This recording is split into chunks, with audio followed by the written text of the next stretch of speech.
Hey everybody, how's it going? Welcome to another GameXplain discussion. I'm your host, Steve Bowling, and I'm joined again by Kat Bailey, editor-in-chief and host of the podcast Axe of the Blood God for US Gamer, and Greg Miller, who can be found at youtube.com/kindafunnygames. Now, the gloves are off. We'll be talking all about The Last of Us Part 2 in gory detail. All spoilers are on the table, so if you haven't yet played through The Last of Us 2, I would recommend going back and watching this video after you finish the game, because we're going to cover everything from start to finish, talk about how we feel about every beat of this incredible story, and finally just discuss everything there is, which unfortunately we couldn't do before. So how are you doing today, Kat?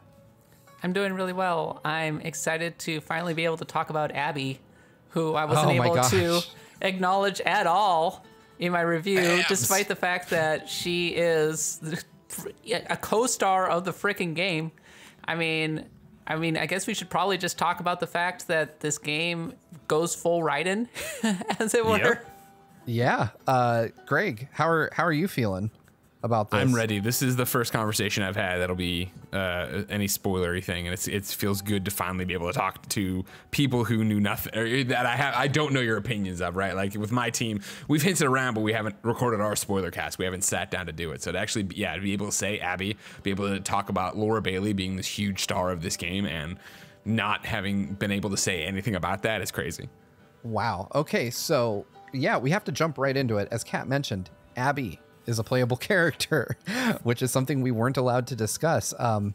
Since you brought it up first, Kat, let's talk about how you feel about it. How did it catch you when you first realized you could play as Abby?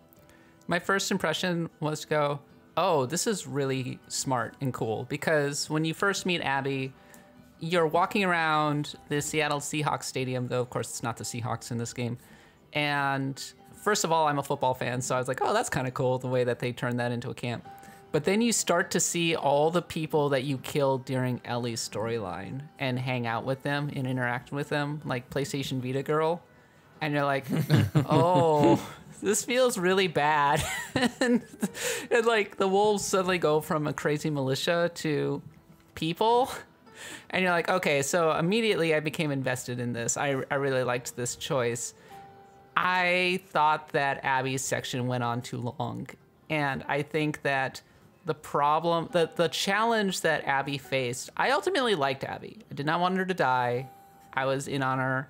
I liked Lev a lot, but it is really challenging to get the player to be invested in Abby's story, because A, you just naturally have a lot more built-up affinity for Ellie, and B, you are coming off a crazy cliffhanger at the end of Ellie's section, and you're just like, I want to get back to that. I want to resolve all of this. But the game's like, no. We have to build up everything. Are you guys familiar with the so-called machete cut of Star Wars? I'm not. The machete cut goes something to the effect of, you're supposed to watch the original Star Wars and then Empire Strikes Back, and then go back to Attack of the Clones, because the idea is that you see that Darth Vader is Luke's father, and it ends on this big cliffhanger, and then you see all of the backstory, right? So you're kind of doing the same thing with Abby, right? You're seeing all the backstory with Abby. You're building up all of the affinity with Abby, and that's fine and everything, but as a pacing choice, there's a certain point where you're like, yeah, okay, I get it. I'm invested in Abby. I don't care about the scars. I don't care about your island burning. Please, let's get on with it. And then when they finally do get on with it, you're like, okay, this is super intense. Oh, wow, these final battles are amazing. But yeah, all things considered, I think Abby might end up being a little bit controversial with the fans. Just a bit, I think. Yeah, probably just a bit. Just because she's not Ellie. That's the thing. She is not Ellie, and that's tough. That's tough for Naughty Dog. They do the best they can, I think. But I think there are going to be plenty of people who are like, why am I playing this woman for half the game? I don't want to. See, now, I've really liked this choice. So when you switch to Abby, I honestly at that point was convinced that the game was ending, because Abby tracks Ellie down and has a gun to her face. And I'm thinking, this is it. Ellie's going to get killed, and this is how this game ends. And then suddenly, bam, like we're playing as Abby. And you spend that whole time wondering, like, well, what the hell is happening in that theater? Yeah. And so initially there was a sense like, okay, let's just get back to it. I want to see what happens to Ellie. But I think the burn for me was a lot slower, like getting invested in Abby, like, because I hated her friggin' guts and I didn't want to know much about her. I didn't care. She was the enemy. And then as I start to realize, hey, this is, she's a person with all her own reasons for doing the things she's doing. And she, they've really fleshed her out. She's afraid of heights, which, you kind of have this image of Abby in your mind as just this invincible super soldier up to that point. Yes. Stone cold killer, right? Yeah. And then suddenly you're realizing like she's very human. She had a relationship with another, with Owen, and something happened there and we don't know what happened, but he's with someone else now. And they kind of peel back those layers and teach you about who Abby is as a person so that when you do get back to that theater, I didn't truly know how I wanted that scene to play out anymore. Yeah, like, exactly right. I was like, initially I wanted Ellie to just kill Abby on the spot. And now I was like, I'm torn between these two people. I don't want either of them to die. So, and the story obviously goes further from there. But Greg, what was your take when you kind of found that Abby was a playable character? I mean, it was shock at first, right? I think they did such a good job of in the opening of the game, right? Obviously, we start playing and when you start as Joel with the guitar or whatever, you ride into town, you take over as Ellie. Okay, then you get Abby not knowing who she is, and we see the stories intersect, and I was like, oh wow, okay, cool. Then they, give us 15 hours, 10 hours more of being Ellie straight up, and you're like, cool. So when we got to the standoff at the theater and we picked up as Abby, I was like, oh, I was right there with you guys of like, okay, I want to get back to where I just was. Let's go. And so you start going, and they know what they're doing. They're toying with you, and I forget what exactly you do, but you do it, and then it fades up on the screen, right? Seattle, day 1. And I remember being like, are you kidding me? Like, we're gonna do 3 days as Abby? No way, yada yada. And it happened. I put it down for the night, went to bed, and I woke up cranky. And you know what I mean? I woke up not jazzed, and it wasn't like I wasn't going to play the game, but it was like, oh man, I really just want to get back to the theater. I really want, and I remember distinctly thinking in my head of like, getting ready for reviews and stuff, and these conversations of just like, I know what's going to happen. I know what you're going to do. You're going to try to make me care about Abby and show that she wasn't a bad person. So we get to the end and we have this like I Am Legend moment, right? Where no, Ellie, you're the bad one. You're the ones who's been killing all my people. And I was like, eh. And I started playing it, and by the time we got to her and Lev crossing the bridge, right, and falling into the pool, I remember being like, oh, I love these people. I'm totally in on these people. And I had a problem with the pacing at the end of that the end of that night where I went to bed, and I was like, day 1 of Seattle, wow, all right, whatever. And once I got into it and let the story happen, very similar to what I was talking about in the spoiler free section we did of this choice that I don't get to decide here. They're taking me on a journey. They're telling me their story. Once I got into it and got going, they did such a great job for me of, oh, like I'd been wondering playing as Ellie when it was like, Abby was here and she got out. I was like, why is all this stuff happening off camera? And it was this, oh man, she went to the island and da-da-da-da-da. And I was like, oh, okay, so I'm going to kill Owen and Mel here, and then I'll have to go to the island. And then when Abby breaks into the theater, I was like, what? And then picking up as Abby, I was like, oh my God, like I'm going to see all this. I'm going to see it all from there. I should have seen this coming. I don't know why I wasn't thinking that way. Can I just add that I didn't realize Mel was pregnant when I killed her? Oh, really? Yeah. Ooh. And that's hella grim that Ellie murders a pregnant woman. Yeah. Yeah. I mean, and that's the power of what they're doing. Because you say, you were struggling, and I think a lot of people will struggle with what they're going to feel about Abby. Like, taking the game as it is and the story as it is, by the end of Abby's story, I like Abby more than Ellie. Oh, like, I think I like Ellie better than Abby. I think it's that thing of, don't get me wrong, I love Ellie, I love Abby, but I think it's this thing of knowing Ellie through the first game and seeing this stuff. This game is the repercussions of finding out she's been lied to and what that does, and that shakes her whole existence, right? Where she tells Joel, like, my life could have mattered. My life doesn't matter. Nothing I'm doing matters. And so then she takes on this crusade to save Joel, or not save him, avenge him, and it becomes a fool's errand. And I think you can see it from the start. And, you know, she has Jesse and she has Dina and she has Tommy, even in the beginning, telling her this isn't worth it. And then throughout the game being reminded of it. But she's so stubborn. She's so headstrong. She's so trying to make her life matter, trying to pay homage to or tribute to Joel that she can't see it. And on the meanwhile, you see, and this is the, you know, obviously the whole point of the game and us as the player, we get to be Abby and see that she did the exact same thing. And what did it get her? It got her a life she doesn't want, right? The reason her and Owen broke up is that Abby can't let this go. Abby couldn't hang out with him at the aquarium. Abby couldn't just stop and be happy. She had to be making her body the perfect instrument to exact her revenge against Joel for killing her father. And then she gets it. And what does she have? A totally fucked up life. Like the man she loves and the man who loves her is in a relationship with Mel and now going to be a father. She's in this thing with Isaac, but even that she doesn't truly believe in. When she's, you know, saved by Yara and Lev.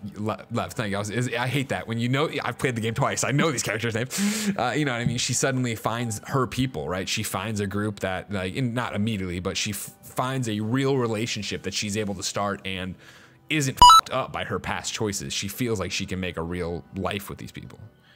Yeah, it's funny because I didn't really care about Owen that much.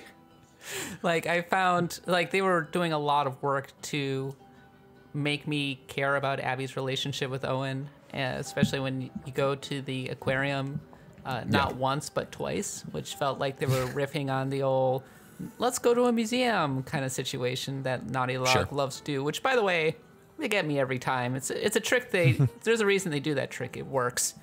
And it was so well done with Joel and Ellie earlier in this game. Yeah, the space, going into space versus drafts. Who you got? Yeah, that's true, man. That's tough. I really liked the space sequence. It was really heartwarming. Yeah. But going back, I have to say that I agree with Greg that kind of towards the end, I felt like I liked Abby more as a person than I did Ellie because. But Ellie's more complicated. I don't know. Ellie is. She's infinitely more complicated. Yeah, like she's on a fool's errand. It's because she has such tremendous guilt because she, you know, she realized that Joel had saved her and everything, that she owed such a tremendous debt to Joel. And in a lot of ways, the final scene is key, right? Where they were starting to patch up their relationship. They were starting to get back on even terms, and then he gets murdered. And so she's even more upset that she lost that opportunity to make good and everything. And it's a combination of, it's a fool's errand, but also just pure deep grief that sends her to Seattle, right? But you say she's more complicated. Is she? Because I feel like that's Abby's story, just replace her father. And not that they ended on bad terms. Obviously, they were out saving zebras right beforehand. But I mean, the fact that she's just a mirror of Ellie, but one that we're not as invested in. And I say this as somebody who, like, ultimately I liked Abby. Like, I didn't want her to die. I wanted her to go away. And when you're in the final fight and Ellie goes, I can't let you leave. And I'm like, oh, are we doing this? No. Yeah, right. I knew we had to, but I didn't want to. Ellie goes on this negative character arc where I feel like Abby has a positive one. The lie that I think Ellie buys into is that she needed to die for her life to have meaning. And instead, you know, she like Abby, she could have found happiness in the life that she had, but she felt empty because Joel had lied to her, and she felt like the world would be saved if she was just not part of it. And we see Abby, on the other hand, who's part of this, you know, frankly, shitty organization, the WLF, which, I mean, you can tell they're objectively kind of evil. Like, they just kill people that show up in Seattle without figuring out who they are. They're like, oh, hey, a new guy, let's kill him. They're pretty realistic, though. I mean, I agree. In my opinion, more realistic than Jackson. I think that there would be a heavily armed militia that would take over a major city and basically kill all trespassers. Yeah, it's a believable thing. Credit where credit's due, right? That's not the WLF's mentality. Because when they run into the scars, right? Or no, shit. They declare war on the scars. There's a conversation, right? Oh no, you're right. I'm sorry. I'm conflating a conversation between Jesse and Ellie and thinking, you know, you're right. My apologies. Yeah, no worries. But you kind of see that Abby starts to realize that the WLF is not great. And, you know, this kind of coincides with her meeting Yara and Lev. And they kind of help push her towards that realization as she feels, and she kind of makes reference to the fact that after killing Joel, which, by the way, we haven't even discussed that yet. Yeah, Joel dies. After killing Joel, she starts to vaguely reference how she needs something positive. She needs to do some good. And you can tell that she doesn't feel right about what she did to Joel, even though she does feel he deserves what happened. He absolutely, in her mind, deserves to have been killed. Because he's not only responsible for the death of her father, but in, you know, the state of the world continuing the way it is. He's history's greatest monster. Yeah. They could have ended all of this horror. Yeah, exactly. And so, well, I mean, you bring it. Owen has a great line, right, when he's drunk and he's talking to Abby, and maybe I think it's when they're drunk, and she's just like, "What happened?" And he's like, "I think we stopped looking for the light." And I think that's, you know, so important to both their characters and to what you're saying about the WLF being a organization, right? Like, in their minds, I mean, Owen's trying to actively go to Santa Barbara to find the Fireflies. Abby will eventually follow. Like, they are Fireflies. They are trying to do the right thing. You know what I mean? They are trying to help humanity. They just ended up a bunch of kids who were now, you know, disbanded, their father and father figure dead, that they ended up in this group and kind of bought into it and drank the Kool-Aid. And now Owen woke up to it earlier than Abby did, and Abby, you know, because of everything that happens, wakes up to it as well. I don't think they did a good enough job of selling the notion of Abby waking up to the WLF being a bad organization, because it kind of caught me off guard in a way. Like, there was a certain point where I was going, why am I so invested in Yara and Lev's story? Why am I spending so much time trying to save Yara? Yeah, I get it. They saved her from the Scars camp and everything like that. Why is Abby now turning on the WLF? Why is she murdering her compatriots?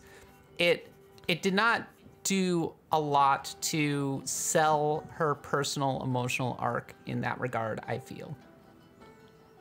Yeah, it leaves a lot of it ambiguous, right? Where it is that, to what you're saying, yeah, she, Steve, that she like needs something good, right? She needs to do something, and it's this idea that, you know, she says it to Isaac at one point, right? When they get confronted of like they're just kids or whatever. Like, I think it is this the usual argument you see of being up on top of your enemy and realizing they're just human or they are just kids, or, you know, even talking to Lev and learning what the whole actual religion the Scars are based on is what it is, right? Like, they, you know, when he's talking about the martyr and he's, you know, oh, we didn't do any of this killing stuff before, when she was around. It wasn't until she died that we went down this path. And like, have you read our teachings? And they start talking a little bit about that, where it's like, you find oh, maybe you guys aren't not all of you aren't the crazy religious zealot, you know, army I thought you were. But I'm with you that it's not like it's like spelled out. There isn't a moment where she kind of sits down and goes, fuck, I had it all wrong, or fuck, this is why I'm doing it. It's not necessarily that I'm asking them to bang me on the head with a hammer about it. I'm just saying, maybe do a better job of selling it, is what I'm saying. Right. I do agree with you to an extent, Kat. I felt like there was some important subtext there, but I do feel like when she goes to rescue Yara and Lev from the WLF, when they're hunting them down in the like, was it a trailer or like a mobile home that she left them in after they had saved her? Yeah, it's like a construction, like one of those like construction offices they built on site. Exactly. When she left them there and she went to go save them, I was like, why is she doing this? That to me felt a little out of character at that point in the story. But I think from there, I kind of felt a more natural progression of, okay, you know, she's committed to this because she feels like this somehow fixes what she did to Joel, or fixes how she feels about what she did to Joel. And that's kind of, you know, that's me kind of connecting the dots in my own head. But that's kind of how it read to me. And then, you know, going further, where she goes to the island to track down Lev, you know, and ends up in the middle of a huge war, just trying to, you know, survive and get Lev out alive.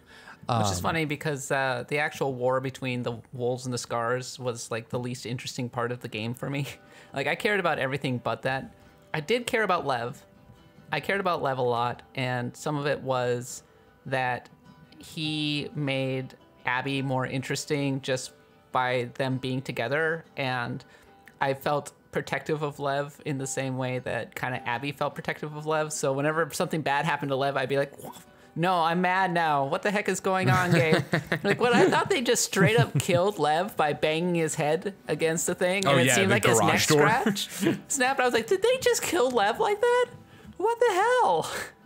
Oh yeah, it is interesting because I kind of feel like the relationship between Abby and Lev is similar to Joel and Ellie from The Last of Us Part 1, where she kind of just happens upon this kid in the performance of her day-to-day job, and they end up forging a strong bond and becoming like a family, like an adoptive family. I would love to see an expansion to The Last of Us Part 2 that tells Lev's side story, kind of gives an insight to what life is like inside on the island before, you know, because we get just such a brief view of the island. Yeah, we barely learn anything about the scars in a lot of ways. It's just all kind of contextual information, or you gotta just figure things out based on what people are talking about. It rarely actually shows you things.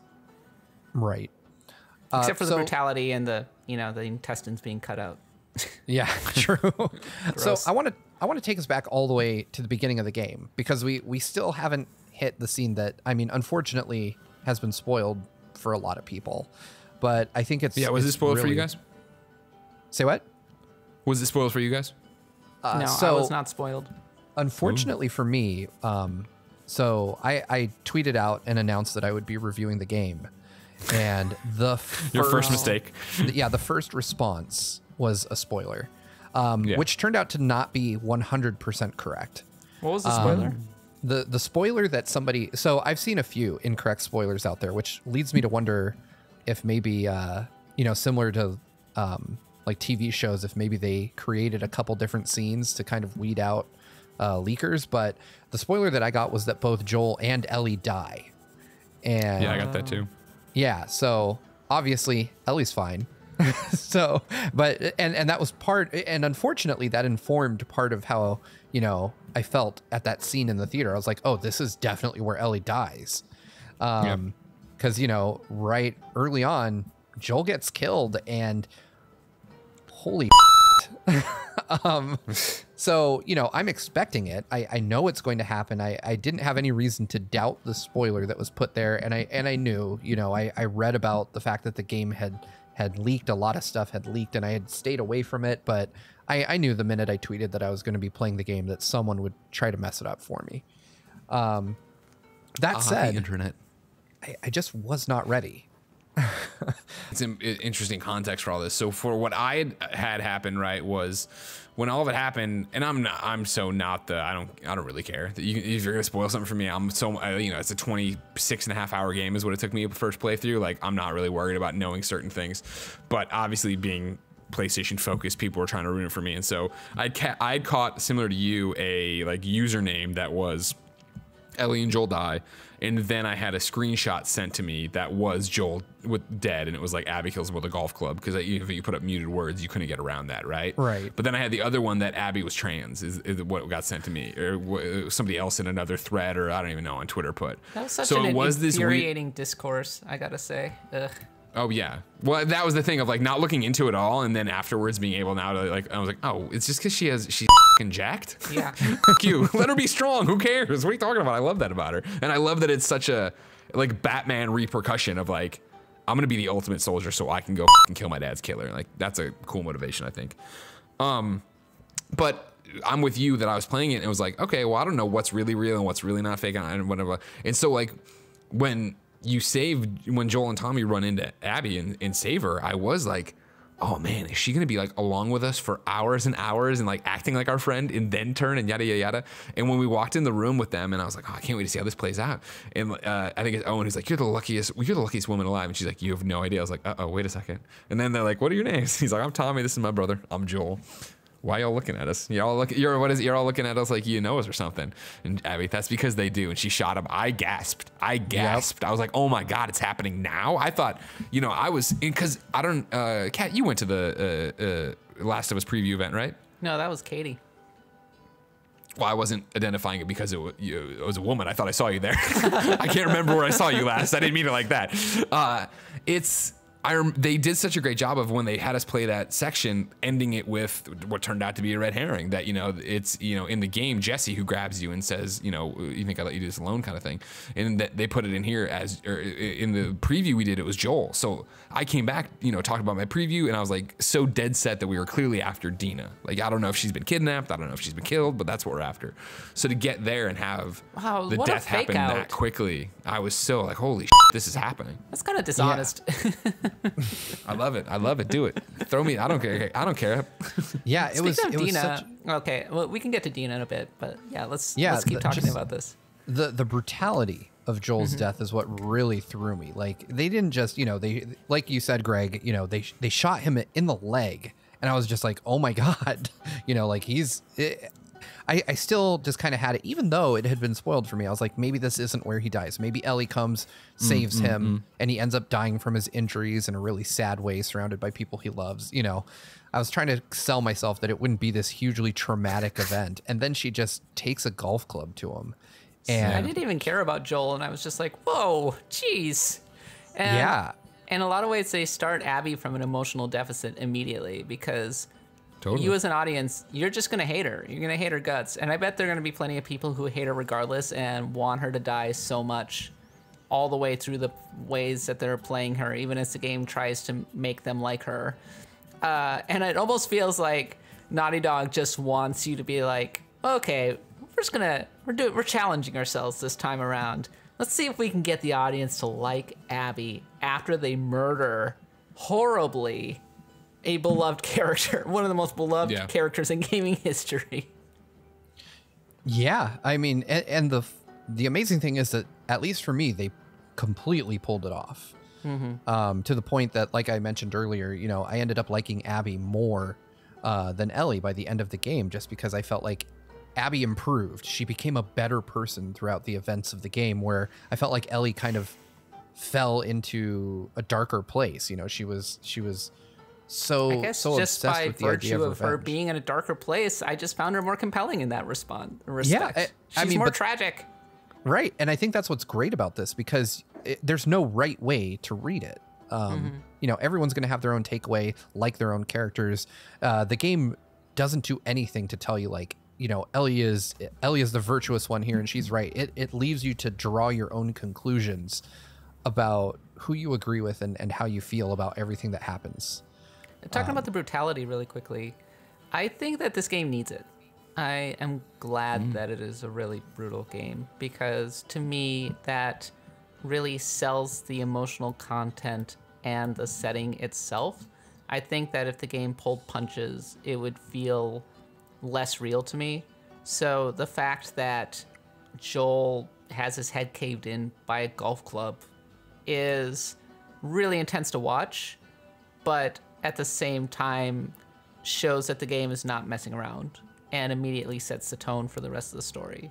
And having that kind of brutality in the setting, just heightens the sense of danger, heightens the stakes, and in many ways just kept me invested all the way through, even as I squeezed. I definitely closed my eyes at a few occasions. I was like, oh God, what am I watching? Help me. Well, like the amount of times, right, that I feel you're pounding the square button, and then I notice I notice way too late that I'm into a cutscene, but I'm still pounding the square button. Like where I'd be, choking somebody or doing something, and it would transition from the gameplay into the cutscene. I didn't have control anymore, but I was still pounding that button because I thought I did. Like, there is something to that, and I think leading into this, there was such a concern based on that, I think it was Paris Games Week last year trailer that was Abby, hung by the neck, and then, the beating of Yara's arm with the hammer, and we didn't know these characters at the time. So many people were worried about it being torture porn. And I really do think that, while granted, moment to moment, you're killing people, and it's brutal, right? It's the same way it was in The Last of Us. It just looks better because it's PlayStation 4 now, of people clawing at your arm as you slit their throat and stab them in the gut. Like, Joel was choking people out. Ellie had her switchblade in The Last of Us Part 1. It was just PS3 graphics versus PS4. I think the intense moments we've talked about so far, right? The Abby being hung, which then, of course, leads to why these three characters are bonded together. Kat, you brought up earlier, right? Like the murder of Owen and Mel, right? Like, these are brutal, grotesque scenes, but they are there for story reasons that have repercussions, right? Like Ellie finding out that Mel was pregnant after she's killed her fucks Ellie up, right? And then it makes her drop the map and lose it. You know, when she does, there's a scene earlier where Dina and Ellie run into the two bodies in the hotel room. And Dina's like, what happened here? And Ellie's like, oh, Joel told me about this. You ask one of them a question, then verify the other, and you kill them both or whatever.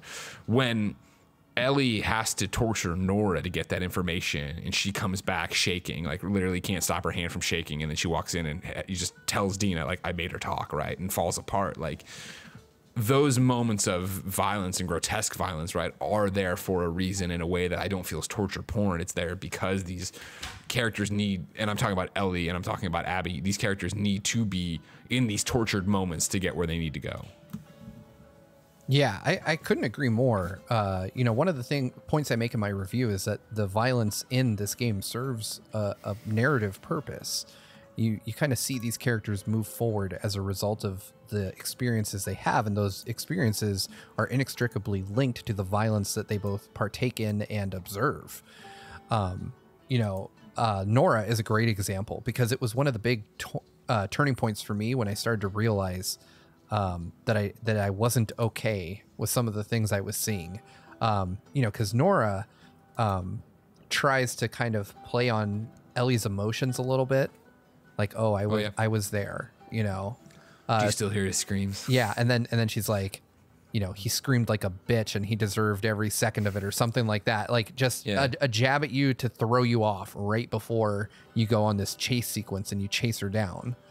And it even as the player, like, because I was still very much in the Ellie is in the right mindset when that happens, I was like, yeah, let's get her. You know, like then she gets a lung full of spores. Yeah, and then beat with a pipe. Like it is pretty gruesome, and they have you pushing the button to do it. Mm-hmm. Like they make you, the player, you know, make Ellie do that. It's the same when you're in the final battle when you got the knife plunging into Abby, and I was convinced that was the moment when you were gonna finish her off, and I was just like, actually pushing the controller away from me, pulling back away from the monitor, not wanting to do it, but also hitting the controller, and then also actually getting really emotional. And then I was like, oh, wow, okay. The game's doing it to me. Why are you doing this to me, game? I don't like it. Yeah, it's those moments that make me think about just how much, you know, I love this game. It's something where it's really hard for a medium to make you do something you don't want to do, but also get you to keep doing it, to continue playing, despite the fact that you don't necessarily agree with what's happening on the screen. And I can only think of maybe like one or two other games that have managed to do this in short bursts. And I feel like The Last of Us 2 is constantly putting you in situations that you don't necessarily want to be part of, but you continue to move forward through them. Yeah, 100%. So I want to move forward in the story a little bit. I know, Kat, you weren't a huge fan of the war, but after all this happens, you know, we end up moving on to a location we haven't even been allowed to discuss in the reviews, and that's California. Owen talks about, you know, he kind of briefly mentions like, oh, hey, you know, there might be fireflies in Santa Barbara. I want to go looking for him. And this is the last thing he says to Abby before Ellie kills him. You know, she comes back from the island and finds Owen dead and decides that she wants to carry on Owen's will. She wants to go with Lev to California and rejoin the Fireflies. And yeah, right. Chase the light. Yeah, and California is jacked up. So I don't know where we begin here. Kat, you touched on it earlier, but you know, it kind of flashes forward and Abby has an address of a house, and you know, you're going through California with Lev, and I mean, compared to Jackson or even Seattle, it's a little bit worse. Infected are just kind of roaming the streets out there. And one detail, typical LA, yeah, pretty much. Everywhere. One detail I really liked was that the infected have sunburns. like yeah, I did like that. I saw that. Runners have sunburned skin, which I thought was really funny. But you go through and you find this dusty old house after you get a tip from someone, and it's empty, but there is a barracks in there for the Fireflies.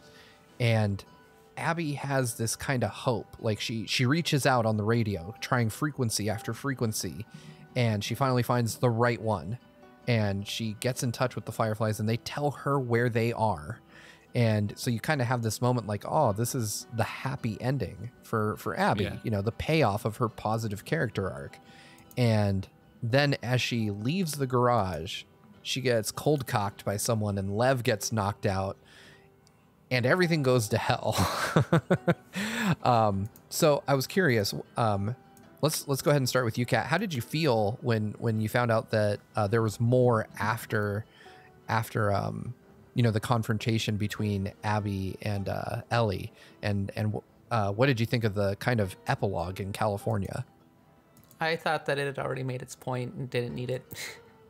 How? Because I think that it could have just as easily ended in the farmhouse. Like, I think the farmhouse might have been the perfect epilogue, especially if Ellie had clearly still had nightmares about Seattle, had, still felt raw about Joel, but was trying to work past it from an emotional standpoint. And I might have liked it if when she's getting ready to leave, and Dina's standing there in the doorway and is basically begging her to stay, if Ellie had put the bag away and decided to stay, and then the credits had rolled. I mean, maybe we wouldn't have had the same kind of emotional final battle between her and Abby, and maybe people would have gone, is that it? But we could have still had the final scene with Joel where they're talking about forgiveness and starting over and that kind of thing, right? I guess my thought is that it hurts to see Ellie lose everything and have to learn such a hard lesson, all in service of making a point that has already been made about revenge, the cycle of revenge. I didn't care about the Rattlers. Screw them. I didn't need to go through another frickin' prison camp to go kill them. Yeah, the Rattlers were really interesting, but before I drone on about them, Greg, how did you feel about the epilogue in California and the farmhouse sequence? Well, when we got to the farmhouse and Ellie picks up JJ and we're walking around, I had two different feelings. Number one, I was like, I can't believe they're ending this happily. I can't believe that The Last of Us is going to end as happily as Uncharted 4 ended. And I'm like, that's ridiculous. But then I had them in the back of my head, the spoilers in quotes, that Ellie died. And so like when it was like, I'm wandering around the front yard, I was waiting for the shot to ring out. I was waiting for it to be Abby in the weeds or somebody completely different, just another Abby in the weeds. I like it. Abby in the library with a pipe. Anybody, just another sense of empty sense of violence. And so when that didn't happen, it was this thing of like, what are we doing? Where are we going? And so then for her to have the PTSD flashback and then to have Tommy show up, that was, for me, probably the biggest moment, I think, in the game of the pangs of Last of Us 1, where I'm like, oh my God, don't do this. Don't do this. Don't do. And you see that she can't let go, that she still is on this cycle of revenge, and that in the same way, Abby was able to get her revenge and then find an unfulfilled life. Ellie was denied it and is still struggling with this unfulfilled life and this baggage on it. And it was like, oh my God, don't do it, don't do it, do it. So when we crank it up in Santa Barbara, I was in disbelief that I can't believe this is happening. I can't believe we're still going to do this. I don't know where this game's going anymore. And so then to get to the final battle, right? And especially, the knockout of Lev and Abby and then taking over as Ellie, at least the way I thought, I don't know how you guys interpreted it at the time. I was like, I'm going to come across them. I'm going to come up to them when the Rattlers are taking them out or whatever. So then to get out of the blue, put up in the trap, slammed into the side, revealed that they actually have had Abby for like 3 months or whatever it is. Like, what the fuck is going on? And to get there to the final battle and all this different stuff, like I love it for what it is. I mean, I don't enjoy it obviously in terms of like what happens, but I loved it in the way what they were telling. You talk about it would have been a perfect epilogue to end before in the farmhouse. Like, it would have been, because that's what we wanted. We wanted the happy ending for Ellie, but again, for this character she is, this conflicted character she is that didn't get the closure she thinks she needs or she wants. I thought it was so powerful to push through, go for it, and like even have that moment again where I like Abby more, and I think Abby's learned more. And granted, it's the same character arc, just further along, but you know, where Ellie's like, I can't let you go, and Abby's like, I'm not doing this. Like, I'm not doing this. Like, I don't want to fight you. That's not what this is about. And then she holds the, you know, Ellie holds the knife to Lev and makes her fight or whatever. And again, on Ellie's side of the equation, she's now fighting Abby, who's, you know, emaciated, has been hanging up for however long, has lost all her muscle mass. Like, this isn't an easy fight for Ellie, and this isn't what she wants either. And then when she finally gets her to the point that she can kill her, she finally realizes, like, this isn't worth it. This isn't going to bring it back. She finally has a positive flashback of Joel, right, that we're talking about, of like, I don't know if I can forgive you. But in the run of it, you know, loses her fingers, has already pissed off Dina, has done all these different things, has done irreparable harm to her life, to then have her go back to the farmhouse, find all this stuff. And I just think it's so beautiful and heartbreaking for her to pick up the guitar and try to play Future Days, right? And like the same thing we've heard over and over again, even if you don't know the song, which I didn't at the time, just those first two lines of, if I ever were to lose you, I'd surely lose myself, which obviously in the beginning was Joel talking to Ellie, like, if I ever were to lose you, or in Sarah in that same way, right? Then when we heard, you know, Ellie play it and Dina go, what's that song? And she's like, nothing. It's Ellie singing it to Joel.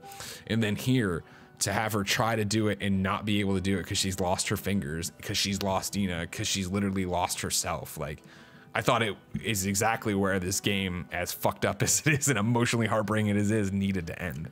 I actually agree with you, Greg. You changed my mind, which is impressive. Because as the words were coming out of my mouth, I realized, oh yeah, but that would have been a little trite, wouldn't have?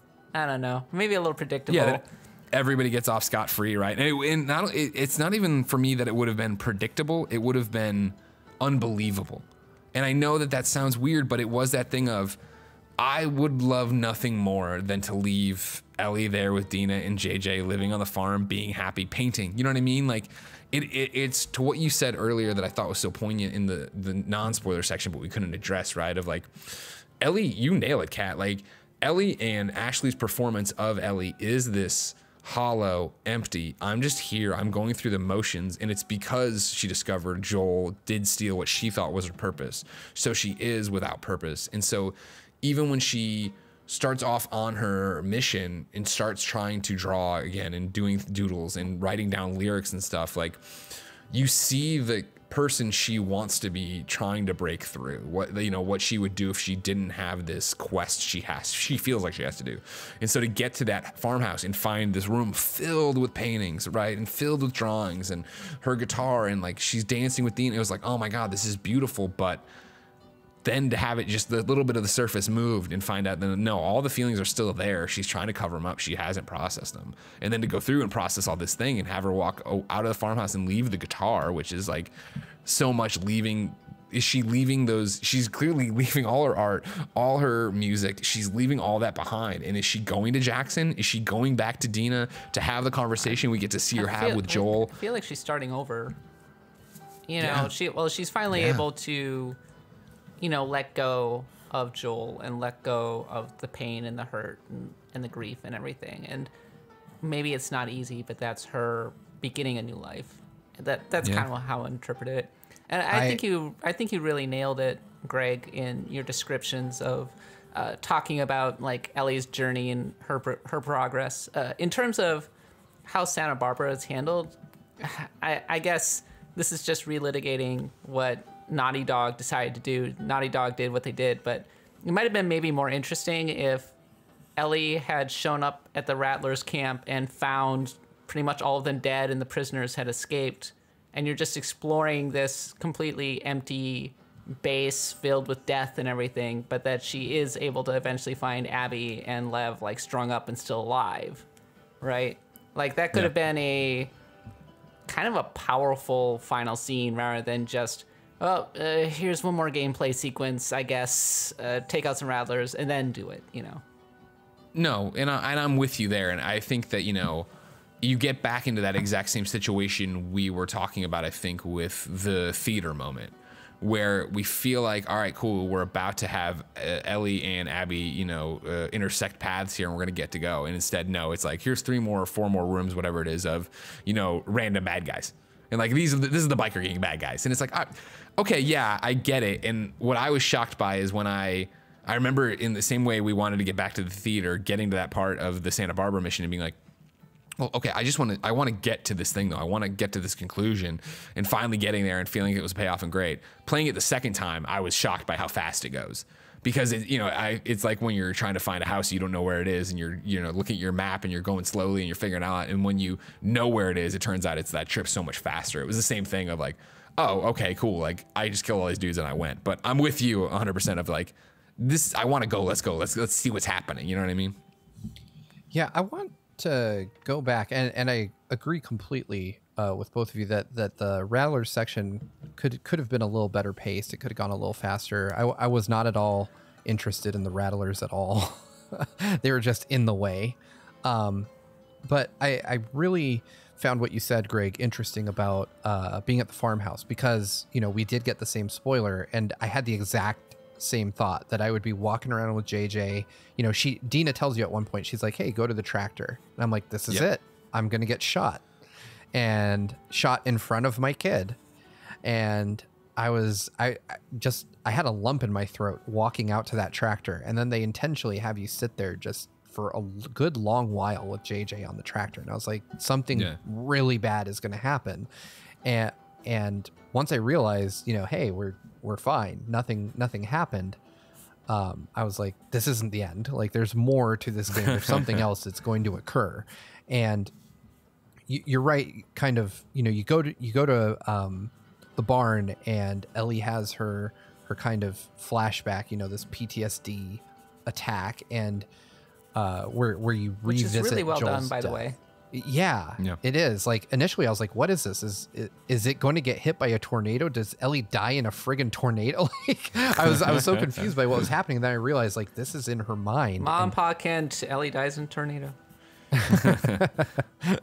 Yeah, it was just such a well done moment. And then, you know, the mask kind of falls away, and you realize, like, Ellie's not okay. This is not her real life. This is her coping, you know, or pretending to cope. And she wakes up in the middle of the night after Dina kicks Tommy out, because Dina rightfully doesn't want Tommy getting her mixed up in this. You know, he doesn't want, or Dina doesn't want Ellie to go back for obvious reasons. They have a family, they have a home, they're as happy as can be. And Tommy I'm totally goes on back Dina's and side on this one. So, oh yeah, totally. Yeah, and Tommy's like, you know, you promised me you were going to do this. This is chicken shit, you know, and he's pissed at Ellie because Ellie initially tells Tommy, no, I'm not going to do it. And, you know, and they give kind of a key piece of context there, that even though Ellie agrees to go quietly after Ellie just beats the life out of her, or I'm sorry, after Abby beats Ellie down really hard, which is an amazing boss fight, by the way. You know, Ellie tells Tommy, like, we're definitely going back. We're going to finish this. So even though Abby shows mercy to Ellie, Ellie's like, I'm still going to kill her.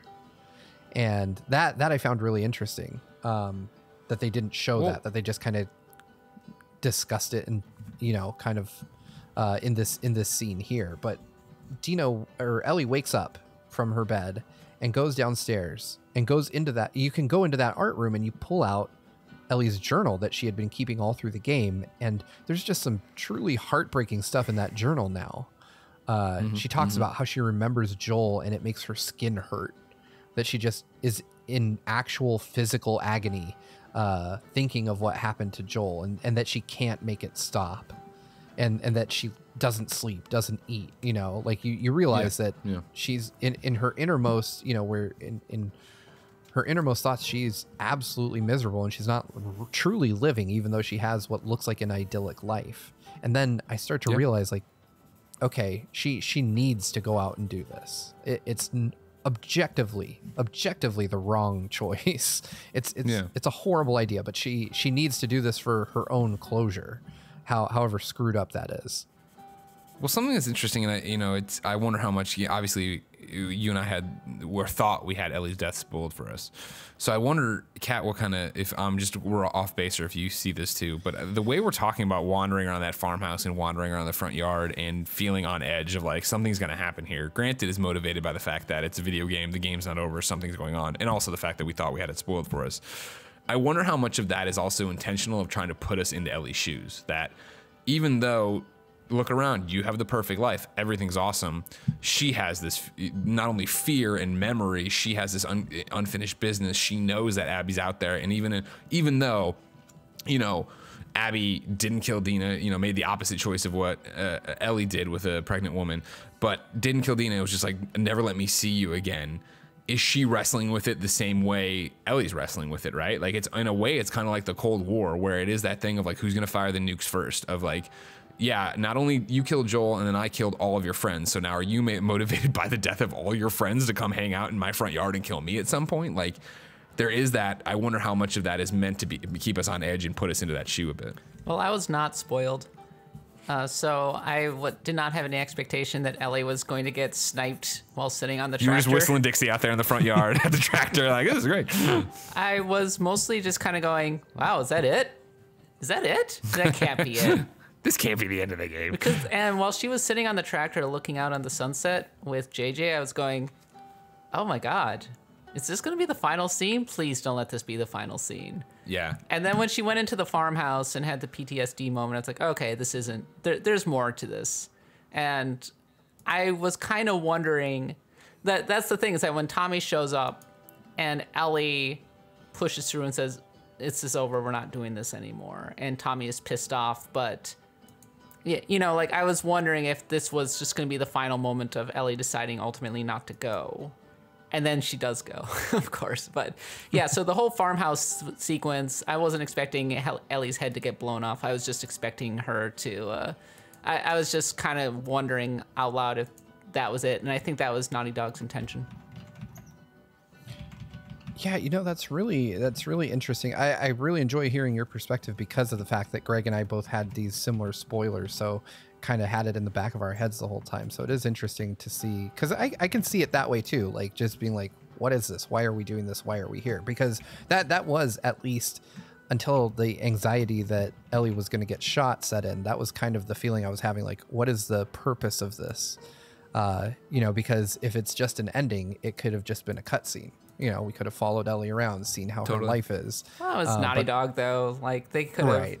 They want you to have that interactive moment so you're more invested and that kind of thing. I was like, oh, this is nice, I guess. Right. I want to go back to a moment that Greg hinted at earlier.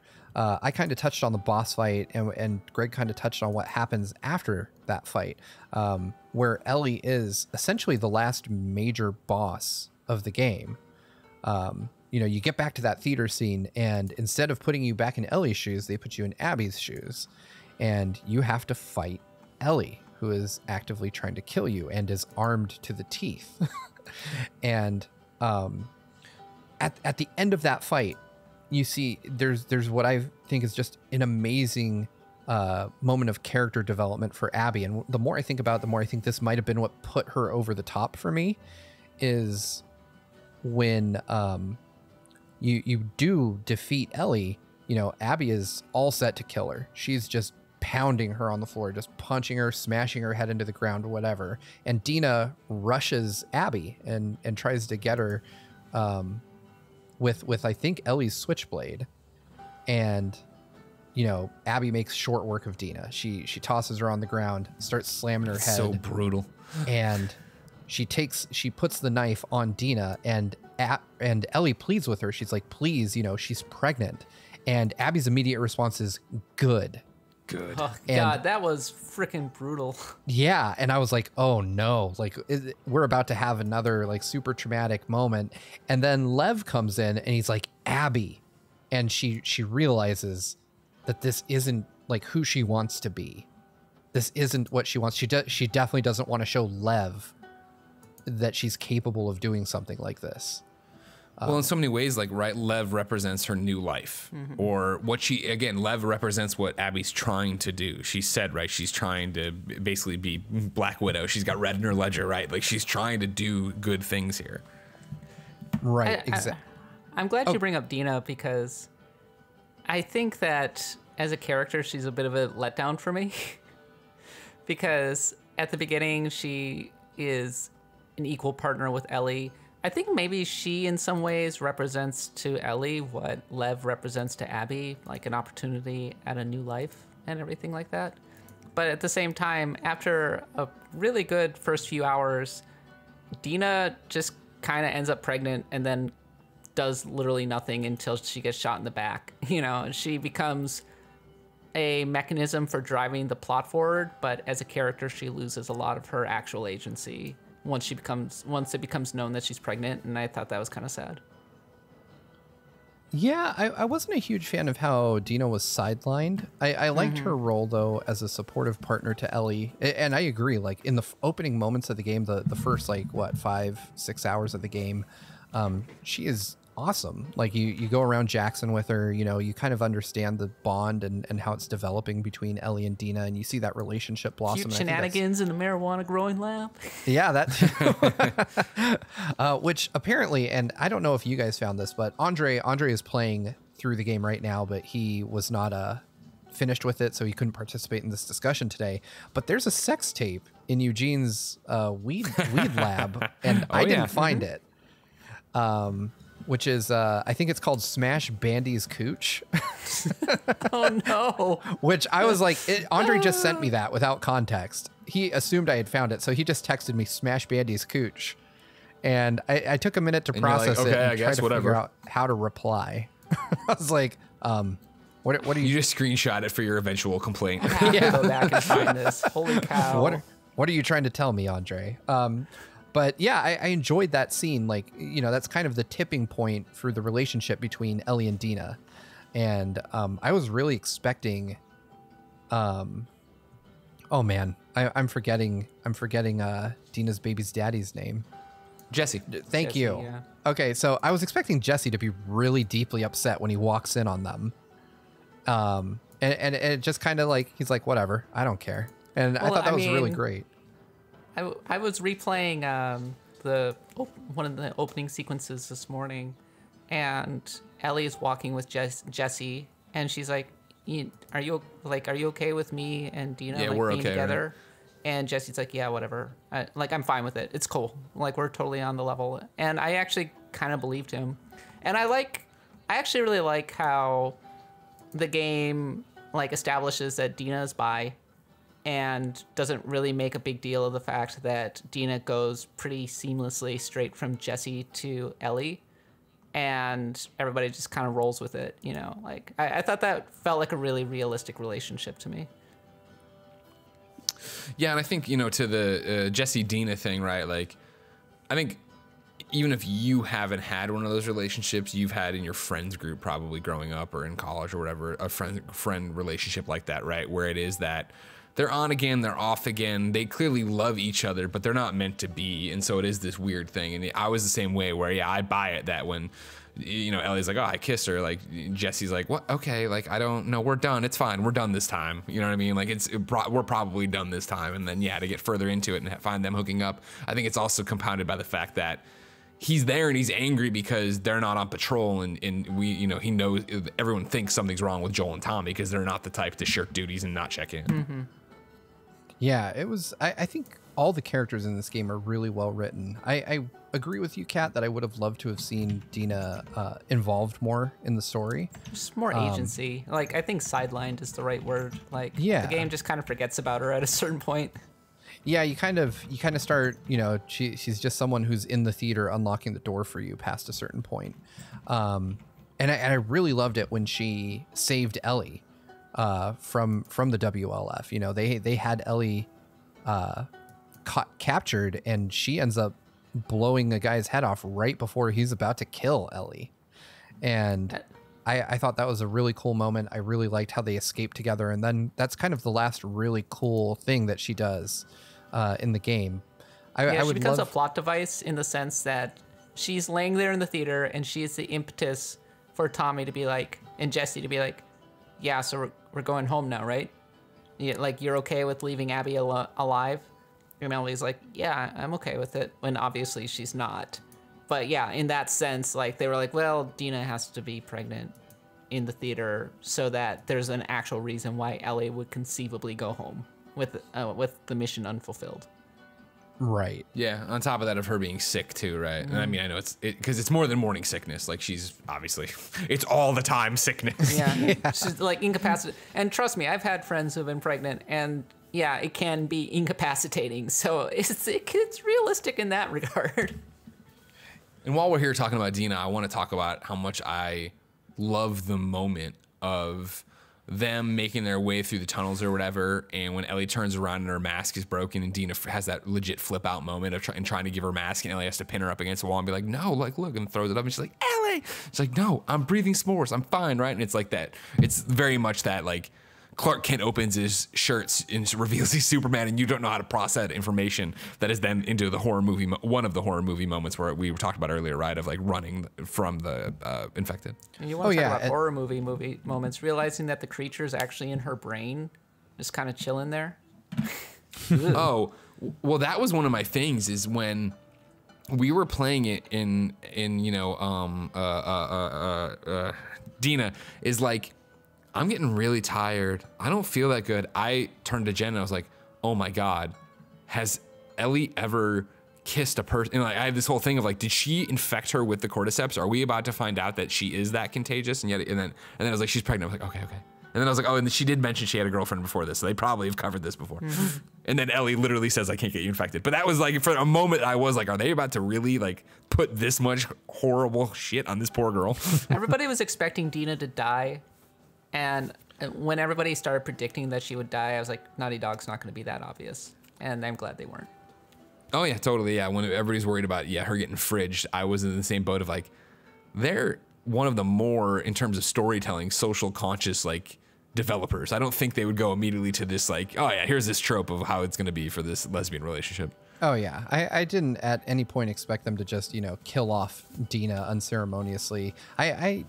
I felt like maybe Abby would kill her, which would kind of further fuel Ellie's desire. Well, when she got the arrow in the back, I thought she was kind of dead. Just like I thought Tommy was dead. There are like multiple characters where I'm like, oh, wow, they just killed them. Lev, Tommy, Dina, and then they're like, we're fine. Yeah, just until Ellie Tommy's gets stabbed right in the side with the trap.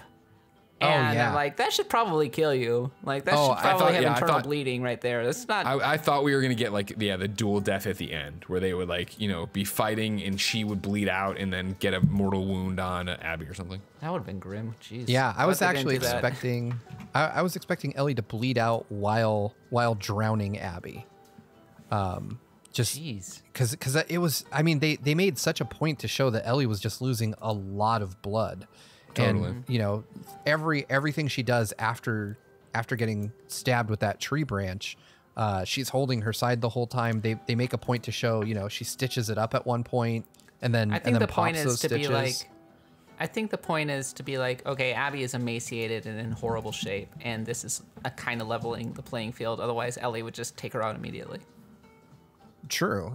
They definitely had to weaken Ellie to make that fight believable, because Abby looked like a shadow of herself, and I just that fight was difficult to take part in, strictly because I felt like Ellie kind of for that moment transitioned fully into being the villain.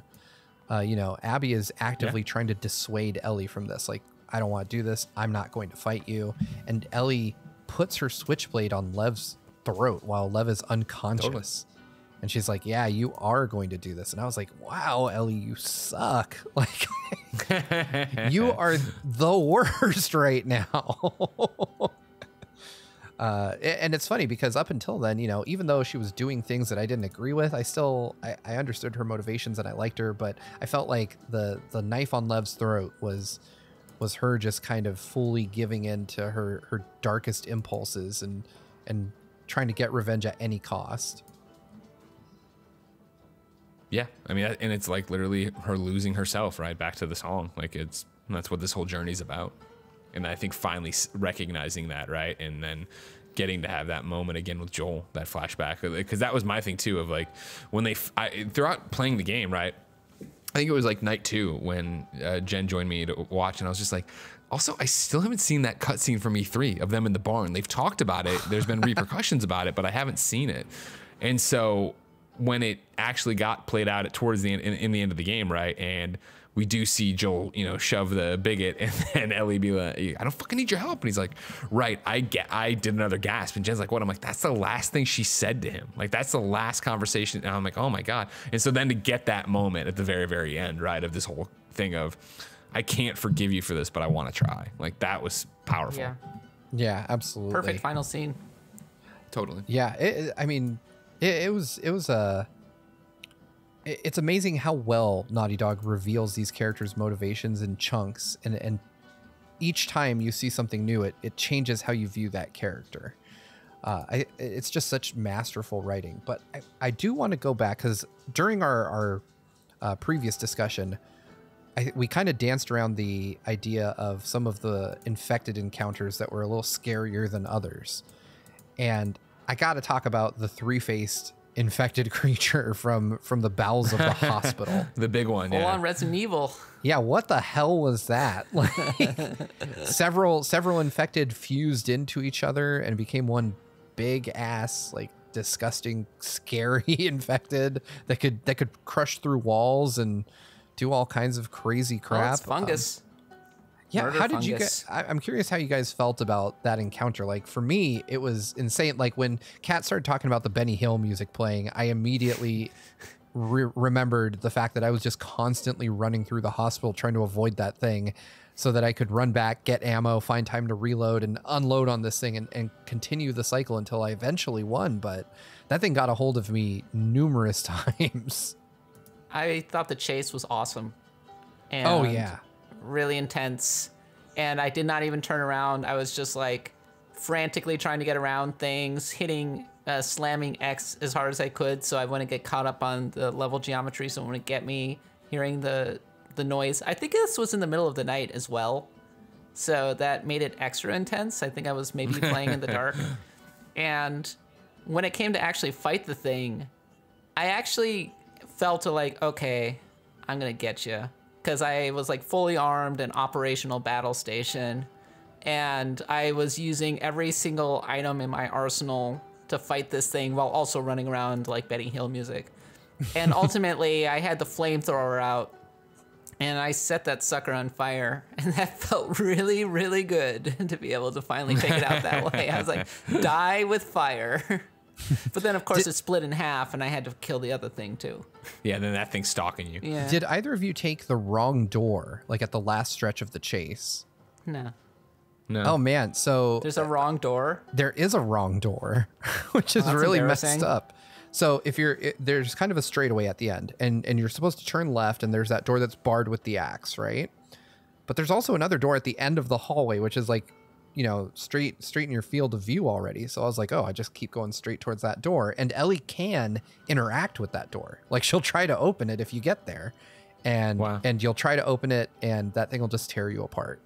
And That's I thought, mean. like, And it will kill you. yeah, and I was just like, oh, there's something I'm missing. Like, there's something around here. Maybe I'm not fast enough. So I did it like twice, and then I realized, oh, hey, there's a corridor down there. Maybe there's a door, and I'm like, oh, I've just been needlessly leading Ellie to her death for no. Or I'm sorry, this is an Abby section. I keep saying Ellie. You fake fan. You didn't beat this I game. didn't beat it. I just watched it. Oh wait. No, I really dug it because I thought it showed restraint. And for me, what that means is Resident Evil games, though, in this, you know, I would say historically, not, you know, since 7, they've turned a corner with me, and I found enjoyment in them, and I've had fun. But what I don't like as a zombie fan with Resident Evil is how quickly it spirals out of control into giant monsters that are doing this that aren't what I've been fighting for a few hours. I thought it showed restraint that for Last of Us Part 2, stalkers are, you know, more scary. They've done some things, you know, there's more like detail, and some of them growing out of the walls and stuff. but they don't drop a million new infected on you, right? There is not the bloater, the shambler is new, and then they do give us this giant thing, but that's it. Like when I hit that, I was like, that was a really cool thing. I don't want more of that. I don't want to run into and this one flies and this is happening. Like I want to stay in this grounded world where for the most part, I think infected in this game are kind of like totally secondary, right? They're like, oh yeah, I got to get through them, but they're not what it actually is a match between Ellie and Abby. It isn't about what's going on in the, actual zombie apocalypse like it was in Last of Us Part 1. Yeah, I agree with that. I felt like there was kind of this, I don't want to say like an issue, like it broke my immersion, but I had a harder time suspending my disbelief at like 3, infected kind of becoming one larger thing. But I think they did at least a decent job contextualizing it, saying like this is the first place that they brought infected in Seattle, and no one's been there since. So it's like, okay, so this is why something they've had time happened, for stuff to get real bad down there. And so I went in with this sense of foreboding, like, oh God, like there's just going to be tons down here. It's going to be real weird. And then I started to see like, oh, there are some that are like grown into the wall. Okay, that makes sense, kind of. Like they there's no people down here for them to eat. So maybe they're just kind of dormant. And so, the first one got me, and then I started looking around and seeing them, and I'm like, oh, I'm just going to shoot them while they're in the wall now. But I started to think like, oh, this isn't so bad. It's just more like normal infected, and kind of started to be a little bit let down that there wasn't anything crazier down here. And then I saw this huge guy, and it was a satisfying, sufficiently appropriately scary boss encounter to me. But then I agree with you, Greg. I was kind of thinking like, I hope they don't take this further. I hope I don't start to see more wacky, like crazy infected, because the ones that are out there, are a single person with a different type of infection. I can believe that. It makes sense. The people in the world understand that there are these types of infected, to the point that the shambler really surprises Ellie the first time she sees it. And I was like, I prefer that we don't kind of branch out into them evolving or whatever. And I think they did a good job with that. I think the one crazy infected was good in the sense that they tell us that this is a place that's been out of control for a long time. Yeah. I think that the zombie apocalypse actually took a backseat in this game in a lot of ways. Yeah. Because it just wasn't as important to the story. Like the infected were just one more interesting thing for you to fight, maybe a change of pace. But there were very few instances in which they were actually germane to the story. Like maybe the one time that Nora breathes in the spores, or when you're in the hospital. But even then, like they're just kind of a random plot device or interesting enemy for you to fight. As for dealing with the pandemic in this particular game, Right. I think what the way it made sense to me was that, this is our second trip through this world, and people are a lot more used to this just being a reality of day-to-day life. The two people we play as, Ellie and Abby, are both highly trained in dealing with the infected. So to them, super soldiers. Yeah, we've got like two super soldiers. We've got Snake and Raiden, and they both know how to deal with this. So it's not a big. I mean, Abby literally just grabs the infected and breaks their necks. Dude, she fights them barefisted. You're like, damn, Abby. Yeah, Abby is a complete beast. Like, she's awesome. I would not want to throw down with her any day of the week. She would destroy anyone I can think of. But these two characters are just really adept at dealing with this crap. They've been doing it, for a larger portion of their lives than not. And so I think the game tonally reflects that reality for them in a really good way, because I like the fact that this is the story of the war between Ellie and Abby, and not the story of the infected plus these two. Well, to bring it all the way back around, I feel like even if Ellie had been sacrificed and they got a vaccine, that ship has sailed, my friends. Society is gone. Like they wouldn't even be able to distribute the vaccine, much less actually rebuild society. It would have taken a very, very long time, if that, and probably would have just gotten lost. So it's almost a false dynamic in a way to be like, well, if Ellie had died and sacrificed herself, then they could have ended all this horror. Well, maybe not. Maybe this is just the way that the world is now, and they just have to kind of find a way to live in it. Yeah. Yeah. And that unknown is the big part of it, right? And you said it earlier, Kat, of like, you know, I know I've had conversations on spoilercast with Neil before where I was like, would it have worked? And he's like, yeah, oh yeah, they would have made the vaccine from her. It's like, that's fine. Take that out, and you're Joel. You are in that scenario. You are Ellie if they would have offered you that chance, right? Like, would, you know, do you risk it for this chance to have the doctor say, all right, we couldn't do it? Like, it's a different ball of wax, and let alone the fact of, yeah, cool, we did it. And now we've inoculated all the fireflies, and, well, we're going to roam the countryside, I guess, giving this away. And there's bands of maniacs that are killing everyone everywhere. Yeah, I think it's interesting because you look at Jackson, and that's the most civilized settlement we've seen in this universe. And it's still, like Kat said, they're not really technologically adept. They haven't recovered society in a truly meaningful way. They couldn't set up like a distribution network or anything like that. The Fireflies were the closest to it, and they were still operating out of like a derelict hospital with friggin' zebra roaming outside.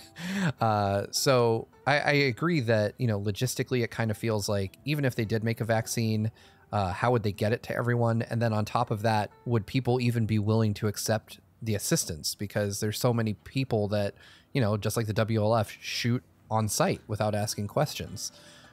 So can you rebuild society after its collapse would really be an interesting theme. I'd love to see explored more in a potential sequel or something like that. But it is interesting to hear that Neil said, yeah, the vaccine would have worked, because that kind of lends some interesting context to what Joel did. And I did get the sense that the Fireflies, from the cutscenes we see in The Last of Us Part 2, that the Fireflies were supremely confident that they were going to succeed.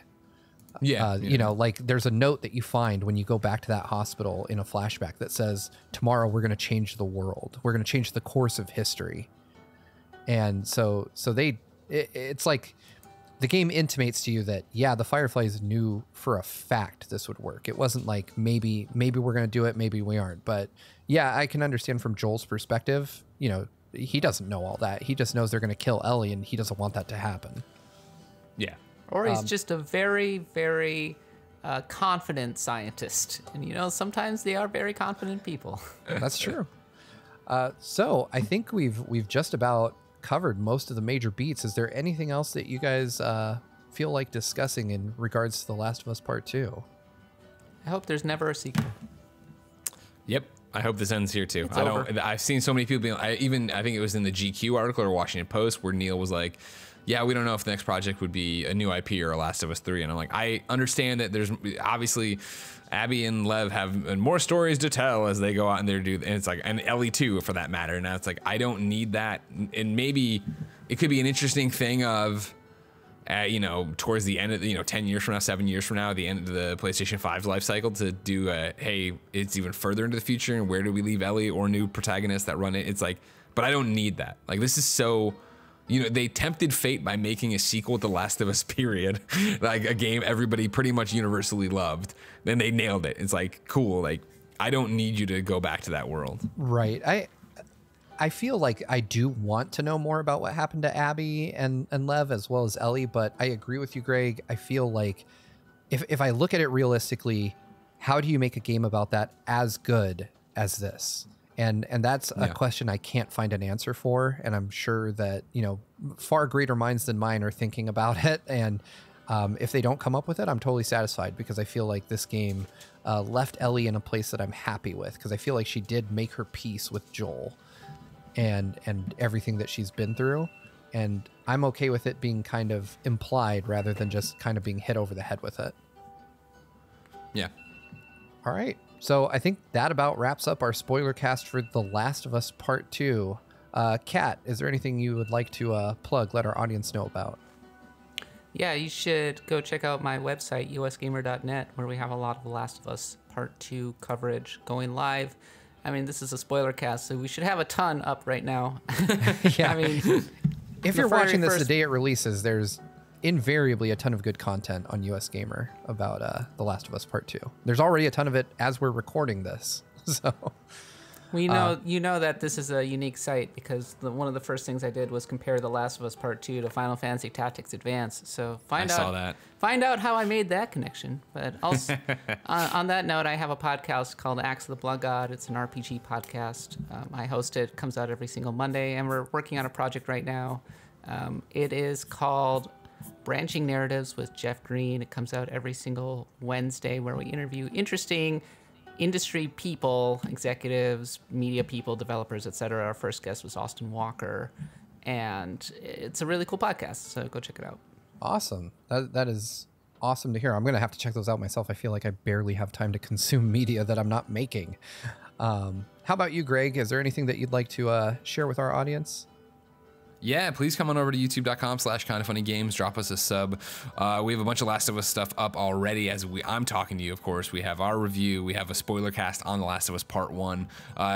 Probably timed with this one when yours goes up, we'll have a spoiler cast where it's me blessing Tim, and I think we're going to try to get Christine Steimer from What's Good back. But more importantly, the week of the 23rd, the games cast that goes up will be with Neil Druckmann, Ashley Johnson, and then I'm trying to get some of the other voice actors in too to do a spoiler cast from their side about the production, the writing, and some of the questions we have outstanding that only they could answer. Oh, wow. That is going to be an amazing thing to watch. We'll have links to as much of that content as we can in the description down below.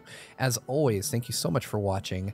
Make sure to subscribe to GameXplain for much more on The Last of Us Part 2 and all other things gaming as well. Thank you so much, Kat and Greg, for joining me for this spoiler cast, and I'll see you guys next time.